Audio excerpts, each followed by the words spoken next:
कल लाहौर में इतनी खूबसूरत बारिश हुई है, इतना अच्छा मौसम था, मैं आपको बता नहीं सकती। मैंने अपनी बेटी को बहुत ज़्यादा रिक्वेस्ट की कि चलो यार वो नाइट सफारी हो गया ना, तो वो वहाँ चलते हैं, घूमते हैं। संडे भी था, मगर वो फराल साहिबा क्योंकि लोगों से डरती हैं, रश से डरती हैं, तो उन्होंने कहा संडे मामा बहुत ज़्यादा रश होगा, आपने सेल्फियों की दुकान खोल लेनी है वहाँ पे जाके, मुझे कोई टाइम मिलना नहीं है, आप सारे फैंस को टाइम दे रही होती हैं।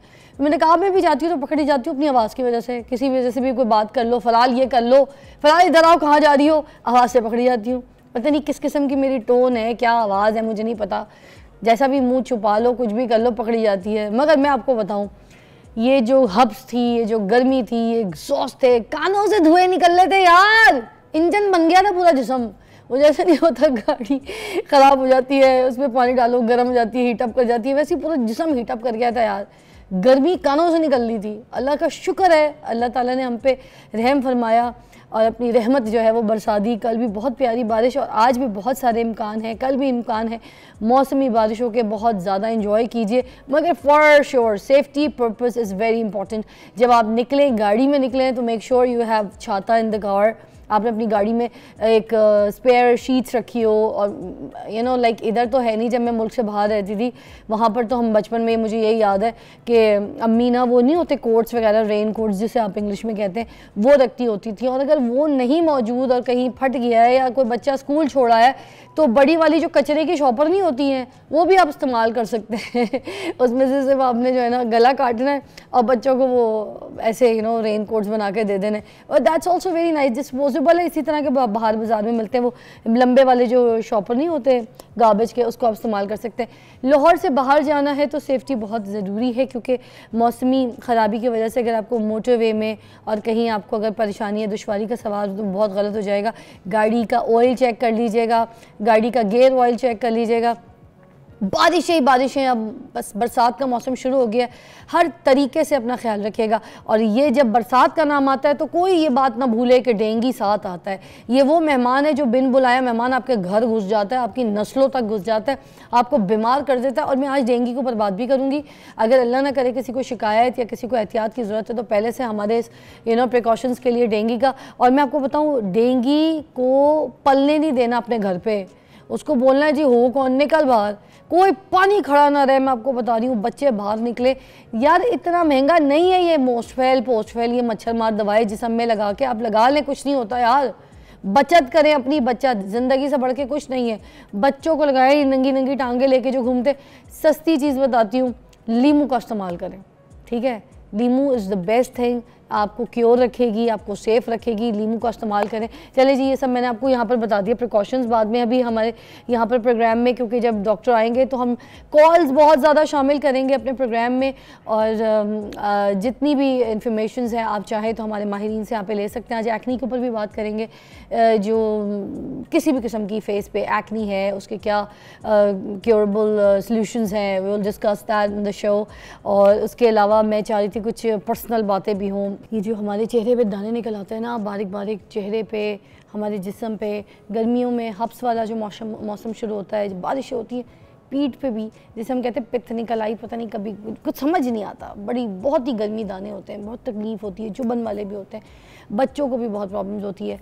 मगर साथ साथ हम बात करेंगे डेंगू के ऊपर, जो कि बहुत ज़्यादा क्रूशल, मैंने आपको पहले अपने इंट्रो में बता दिया कि इतना ज़्यादा फैल जाता है, स्पेशली जब बरसात का मौसम आता है और हम उसको संभाल नहीं पाते हैं, क्योंकि हम अपने घर में जो ठहरा हुआ पानी है उसको जगह दे देते हैं और डेंगू को हम अपना मेहमान बना लेते हैं। तो हमने इस मेहमान को जब अपने घर में घुसने नहीं देना, क्योंकि बिन बुलाए मेहमानों की कोई जगह नहीं होती। ऐसे ही है ना भाई, आपको इन्फॉर्म करके आए हैं, आपको बता के आए हैं, आप प्रिकॉशंस लें, आप तैयारी करें, उसके बाद चलो डेंगू गुजर जाए, कोई फ़र्क नहीं है, but you can not meet dengue anyway. हमारे पास doctor Saira Mustahsan internal physician है और आज हम इनसे पूछेंगे कि हम अपने आप को डेंगू से किस तरह से बचा सकते हैं। अस्सलाम वालेकुम, हाउ आर यू? वालेकुम अस्सलाम, मैं बिल्कुल ठीक ठाक हूँ। ऐसा मौसम इतना खूबसूरत हुआ हुआ है, लेकिन ऐसे मौसम में हम हमेशा डेंगू की बात ज़रूर करते हैं। देख लें कल कितनी प्यारी बारिश हुई है लाहौर में, है ना जी। और अभी भी सारे बारिश के, क्योंकि मौसम शुरू हो जाएंगे तो इम्कान भी आज भी है। कराची का भी मौसम इतना खूबसूरत हुआ हुआ है, लाहौर तो बरसात की अब ढेर बन जाएगी। मगर इसको इंजॉय करने के साथ साथ मैं चाहूँगी कि क्योंकि लाहौर में तो बाग बहुत है, लाहौर में दरख्त बहुत है, लाहौर में ग्रीनरी बहुत है, तो ये सारी चीज़ें इंजॉय करने के लिए आपको बाहर निकलना है। ऐसे ही है, घर में लोगों ने बहुत ज़्यादा प्लांटेशन की हुई होती है, बेलों से घर पूरी छत और टेरेस सजाए हुए होते हैं, तो आप ये हमें ज़रूर बताएं कि ये जो डेंगू है ये ठहरे हुए पानी में, जो हम सुनते आए कि ठहरे हुए पानी में आके बैठ जाता है, तो ये कौन कौन से ऐसे ठहरे हुए पानी होते हैं हमारे घर में जहाँ पर ये अपनी जगह बना लेता है और हम कैसे इससे बचत कर सकते हैं?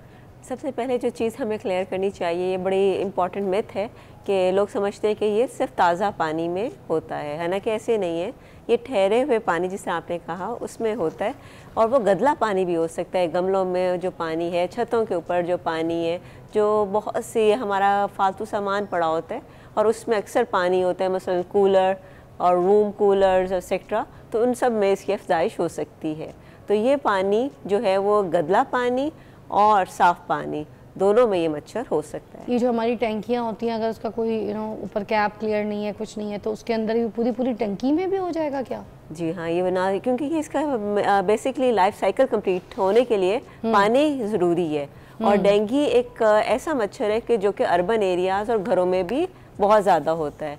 और दो तरह के मच्छर हैं डेंगू के, एक एडीज़ एजिप्टाई और एक एडीज़ एल्बोपिक्टस, जो कि ज़्यादातर यहाँ पर पाकिस्तान में पाए जा रहे हैं। अच्छा। तो और हम ये देखते हैं कि बहुत से ममालिक इससे डेंगू का शिकार हैं और हर साल बहुत से लोगों की अमवात भी डेंगू की वजह से हो जाती हैं। और जो वर्ल्ड की रिपोर्ट है उसके मुताबिक तकरीबन 4 मिलियन से ज़्यादा लोग इसका शिकार होते हैं और जिसमें से 40,000 लोगों की अमवात वाक़ हो जाती हैं। अच्छा, ये नॉर्मल इंसान इसका शिकार कैसे होता है? ये डेंगू का बुखार क्या होता है? डेंगू के बुखार के अंदर शदीद बुखार, जिसमें सर दर्द, आँखों में दर्द और टांगों में दर्द इसकी इलामात है। एक होता है डेंगू हेमरेजिक फ़ीवर, जिससे हम ज़्यादा डरते हैं। उसमें ब्लीडिंग हो जाती है और अक्सर रैशेस और सुर्ख धब्बे नमूदार होते हैं। सबसे ज़्यादा जो इसके डेंजर साइंस हैं वो 7 डेंजर साइंस कहलाए जाते हैं। उनमें एब्डोमिनल पेन यानी पेट में दर्द होना, चेस्ट में दर्द होना, इसके अलावा कहीं से ब्लीड होना, और इसमें तेज़ बुखार का होना जो कि उमन 100 को क्रॉस कर जाता है, 101, 102 और कभी इससे भी ज़्यादा। फिर गनूदगी तारी हो जाना, इंसान का ऐसी बात करना जो कि कॉन्शियसनेस को कम को शो कर रही है। जिस तरह कोई शख्स ड्रंकन होता है तो वो बात करता है, इस तरह की बात करना, या फिर हेमाटोक्रिट का कम हो जाना, प्लेटलेट्स का कम हो जाना, ये डेंगू की डेंजर जोन में, इसका मतलब है इंसान दाखिल हो गया है। और इसकी इब्तिदाई अलामात कौन कौन सी होती हैं डेंगू की जब इंसान को हो रहा हो? इब्तिदा में तो बुखार से उमूमन शुरू होता है और इसमें बहुत ज़्यादा शदीद दर्दें होती हैं, क्योंकि डेंगू का वर्ड जो आया उसका मतलब है ब्रेक बोन। इतनी दर्दें होती हैं जिस तरह हड्डियाँ दुख रही हैं, अच्छा। हड्डियाँ टूट रही हैं। अच्छा, तो ब्रेकिंग पूरे जिस्म में दर्द का, स्पेशली आँखों में, सर में और टांगों में दर्द अगर है तो ये इसके इब्तिदाई अलामात हो सकती हैं। अच्छा, ये जो डेंगू है मच्छर, इसकी टांगें वाइट ही होती हैं या फिर और भी किस्म के कोई डेंगू हो सकते हैं? आपने बहुत अच्छा क्वेश्चन किया। डेंगू का जो मच्छर है उसकी पहचान ये है कि वो ब्लैक एंड वाइट होता है। उनमें से 2 तरह के मच्छर हैं। एक है जिसके ऊपर डॉट्स होते हैं, वाइट डॉट्स। आपने अक्सर देखोगे जेबरा के ऊपर लाइंस होती हैं, उन पर डॉट्स नहीं होते। तो कोई जेबरा जैसे भी होते हैं जिसमें ब्लैक एंड वाइट जो धारियाँ होती हैं, और कुछ जो मच्छर हैं उसके ऊपर ब्लैक के ऊपर वाइट डॉट्स होते हैं। अच्छा, हाँ, वो जिस अभी पिक्चर में भी मैंने भी देखा है, आप लोग को भी दिख रहा होगा। अच्छा, ये एक मच्छर जब काटता है तो जो दूसरा बंदा है उसको भी तैयार कर लेता है कि उससे किसी और को भी लग जाएगा?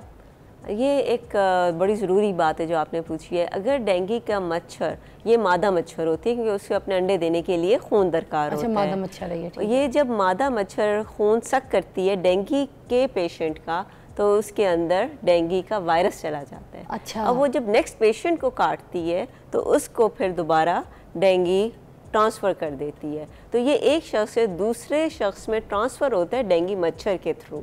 अच्छा, इसका मतलब ये एक डेंगू का मच्छर किसी अगर पेशेंट को लड़ गया है तो जो आम मच्छर है वो भी, सादा मच्छर जो है वो किसी पेशेंट से डेंगू मच्छर बन सकता है, वो आम मच्छर को भी डेंगू मच्छर बना देगा? जी हाँ। अब आप और तो ऐसे ही फैलने वाली कहानी है पहले और इसके अलावा एक जो बड़ी इंपॉर्टेंट चीज़ है वो ये, इसमें तो टांगे वाइट वाली कहानी नहीं है ना। मतलब एक अगर डेंगू मच्छर है जिसकी टांगे वाइट है, उसने तो सादा आम मच्छर है उसको भी डेंगू बना दिया, फिर तो डेंगू का मच्छर वाइट टांगों के अलावा वाला भी मच्छर डेंगू वाला ऐसे नहीं है। क्योंकि ना मलेरिया का जो मच्छर है नॉफिलस, उसके ऊपर वाइट धारियाँ या वाइट डॉट्स नहीं होते। अच्छा, और वो डेंगू में कन्वर्ट भी नहीं हो सकता। क्योंकि वो जब खून सक करता है, मगर डेंगू फैला तो सकता है ना? नहीं फैला सकता। वो मलेरिया का एनोफिलस जो है वो मलेरिया ही फैला सकता है, वो उस वायरस को अपने स्लाइवरी ग्लैंड में जब लेके जाता हाँ। है तो वहाँ जाके वो डिवाइड करता है, और मलेरिया मच्छर का एक लाइफ साइकिल का पार्ट एनोफिलस मॉस्किटो के अंदर कंप्लीट होता है, तो इसलिए वो डिफरेंट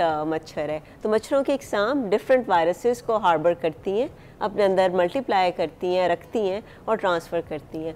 दूसरी एक और बड़ी इंपॉर्टेंट बात ये है कि मॉस्किटो एक अपनी मुख्तलिफ स्टेजेस कंप्लीट करता है, जिस तरह एग हुआ, लार्वा है और मॉस्किटो है। अगर एक मादा जिसने एक डेंगू के मरीज़ से खून लिया और उससे उसने अंडे दिए, तो उसके अंडों में भी डेंगू का वायरस मौजूद होगा। इसलिए जब हम पानी निकाल देते हैं तो उसके अगर अंडे मौजूद हैं तो वो भी कई महीने तक ज़िंदा रहते हैं। अच्छा, और मुझे ये बताइएगा कि जैसे अगर डेंगू मच्छर ने काट लिया है, उसके कितने दिन के बाद, कितने अर्से के बाद जो है पेशेंट वो तैयार हो जाएगा डेंगू के, मतलब मरीज़ बन जाएगा? जब मच्छर काटे तो उसके हमें 2 से 3 दिन के अंदर सिम्टम्स आना शुरू हो जाते हैं। ये पेन सारा प्रॉब्लम्स।